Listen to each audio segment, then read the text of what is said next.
एक जंगल में बहुत सारे जानवर रहते थे। उसी जंगल में एक बूढ़ा बंदर भी रहता था। बंदर अपनी होशियारी और चतुराई के लिए जाना जाता था। जंगल में जब किसी प्रकार की मुसीबत आती थी तो सभी जानवर अपनी समस्या का हल निकालने के लिए बंदर के पास ही जाते थे। उसी जंगल में एक बिल में एक खरगोश भी रहता था। एक बार खरगोश खाने की तलाश में कुछ दिनों के लिए बाहर चला गया, जिससे उसका घर बिल खाली हो गया। खरगोश का बिल खाली देखकर एक खरगोशनी उस बिल में रहने लगे। कई दिनों बाद जब खरगोश वापस आया तो उसने देखा कि उसके बिल में एक खरगोशनी रह रही है।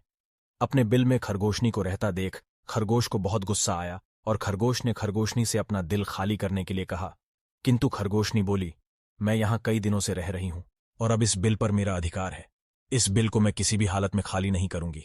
खरगोशनी की बात सुनकर खरगोश बोला, तुम तो अभी कुछ दिनों से ही इस बिल में रह रही हो। मैं तो यहां कई वर्षों से रह रहा हूं। मैं कुछ दिनों के लिए बाहर चला गया तो तुम मेरे बिल पर कब्जा करना चाहती हो। मैं ऐसा नहीं होने दूंगा। इस प्रकार दोनों में काफी वाद विवाद होने लगा और समस्या का हल ना निकलते देख खरगोश और खरगोशनी उस बूढ़े बंदर के पास गए और दोनों ने उसे अपनी अपनी समस्या बतलाई। बूढ़े बंदर ने दोनों को समझाने का बहुत कोशिश की, लेकिन दोनों अपनी बात से टस से मस नहीं हुए। दोनों ही बिल छोड़ने के लिए तैयार नहीं थे।